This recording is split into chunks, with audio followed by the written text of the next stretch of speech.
I used to be a North Korean deputy ambassador to United Kingdom, and I defected North Korea in 2016, and this is my 7th year in South Korea. And fortunately, I came to South Korea with my wife and 2 sons.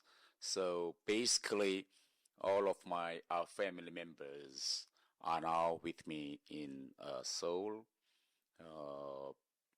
My wife is just staying at home as a housekeeper and writes some books. My 2 sons are all in South Korean University students, and I used to be a North Korean diplomat for almost 30 years, and I stayed almost 12 years in Denmark, Sweden, and 2 terms in London. And now, as I am introduced, I'm working as a member of National Assembly, and my party is ruling party from 1 year ago. Usually, of course, we see that communist states are one-party system. That's why there is no any systematic, the balance of powers, and there is no any a civil society which can check or advise or investigate the government's policy on human rights. But in general, when the communist governments are born at the first stage, there are usually a vast violation of human rights in the first 10 or 20, even 30 years. So that was the general case in former Soviet Union, China, to some extent in Cuba and Vietnam. But as the living standards of the people are improving and the level of the income of the people are getting increased, the level of human rights violations are also, decreased. So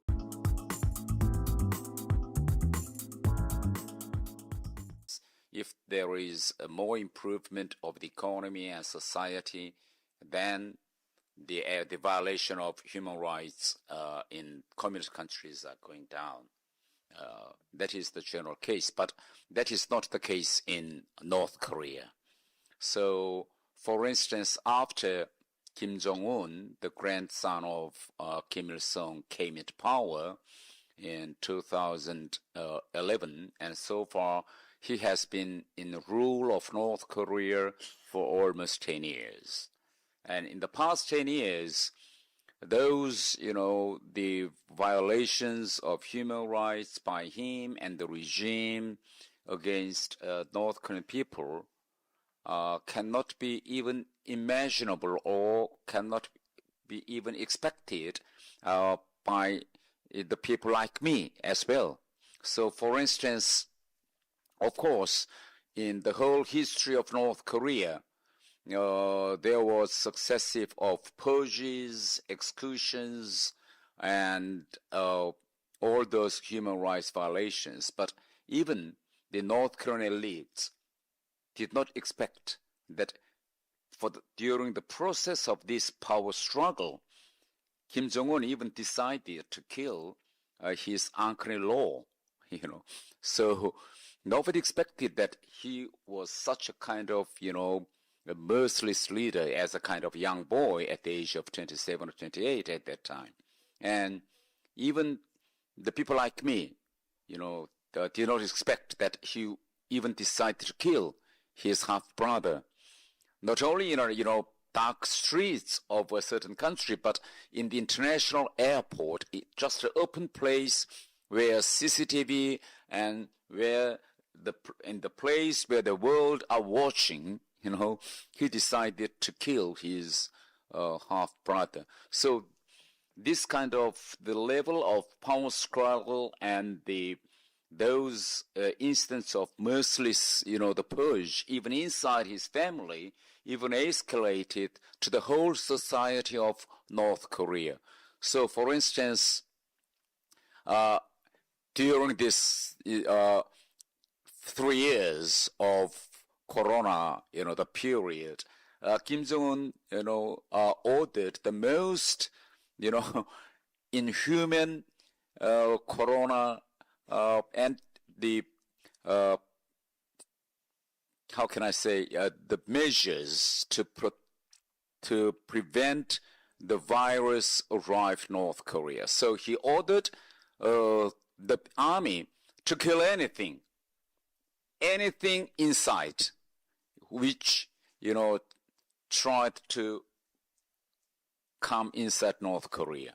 So all along the borderline of North Korea with China and Russia, the army soldiers were already ready to shoot anything, whether it is human or bird or any kind of animal. And in inter-Korean relations, one South Korean fisherman, he accidentally swam across the borderline of North and South, and he swam, I don't know whether he was, drafted to the North Korean side, and he was caught by the North Korean soldier, and he was shot after several hours of the court, and the whole body was burnt. They threw the oil and burnt the whole body in front of our South Korean fishermen's, the distance. So from a distance of several kilometers and from the air, the former Maya government could exactly see how he was shot and how the whole body was burnt.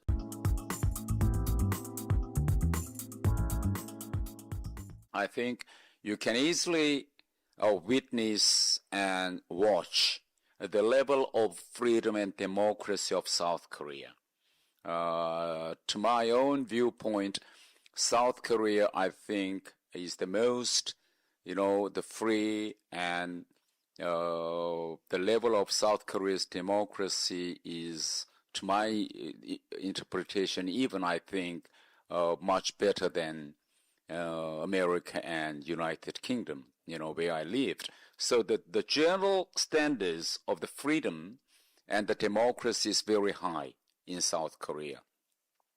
You see, in South Korea, usually the fate of former presidents are not, happy as well, because there is a very strong, how can I say, the check and the people's civil rights, the mentality is very high in South Korea. But when North Korean human rights issues are on the table, the whole country are so much divided and polarized.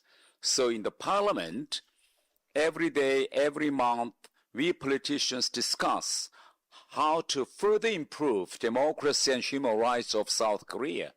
But when we discuss how we can improve North Korean human rights, we can't even reach any kind of single compromise on these issues of South Korea.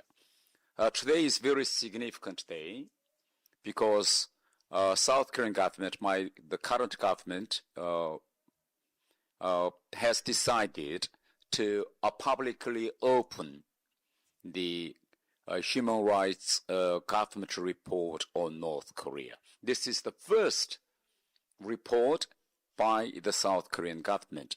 So usually the foreigners are surprised and alarmed why so far South Korean government has not released any official report on North Korean human rights.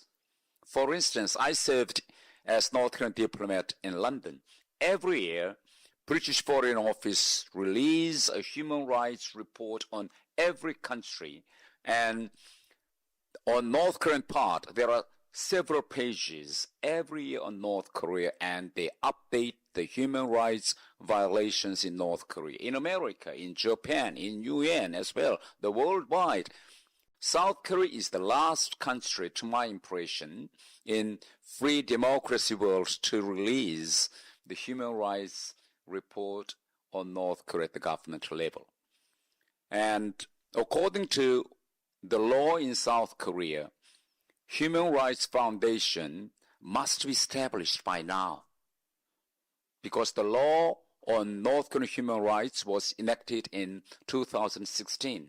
But after this kind of, the long period of 7 years, even the two parties, ruling and opposition, cannot agree on establishment of this foundation, So we can't move any one step further. So it is so much polarized in South Korean politics. That is one of the reasons that in the past, when the government changes, the policy on North Korean human rights also changed. Many people do not quite understand why the former government, Moon Jae-in's government, did not take part in the member of drafting the North Korean human rights resolutions by United Nations. After 3 years of absence on drafting the UN resolution on North Korea, last year the current government was decided to take part in drafting on the text of UN resolution in United Nations. So this is a huge question and topic even by United Nations member states. Why South Korean government sometimes, leads the drafting of the document, but sometimes they decide to absent for several years. So it is very changeable.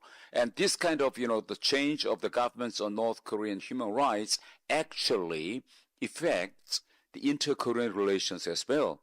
So North Korean government always regards whether the current South Korean government is willing to improve inter-Korean relations or not by watching whether the government is going to raise human rights issues on North Korea or not. So if any government wants to release anything on North Korean human rights, then North Korean regime would immediately say, you are not interested in the improvement of inter-Korean relations. So North Korean human rights issues in this country now has become a kind of, milestone whether the government is decided to go further and improve the inter-Korean relations or not. So this is really, very bad and, undesirable trend so far. So I really always strongly urge my government, whatever the character of the government is, that the government should maintain continuity and consistency in dealing with North Korean human rights issues. Thank you.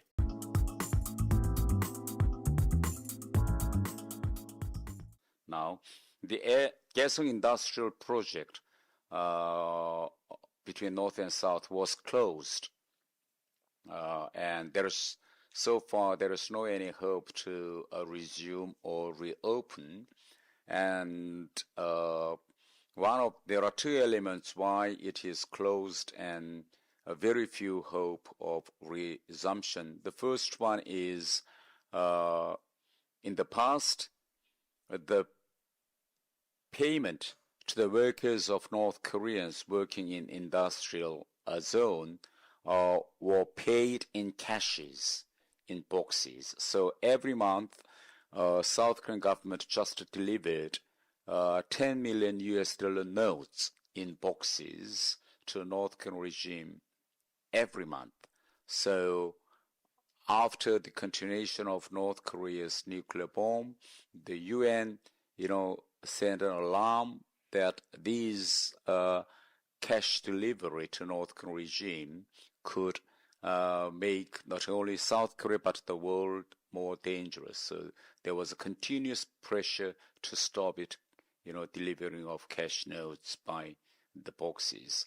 And another thing is that even after the world and South Korean public have seen the continuation of these nuclear tests and missile tests, if South Korea continues to run this industrial complex, it could justify the North Korea's continuation of nuclear missiles against South Korea. So now if North Korea does not stop these developments, I don't think there is any hope to resume this industrial complex.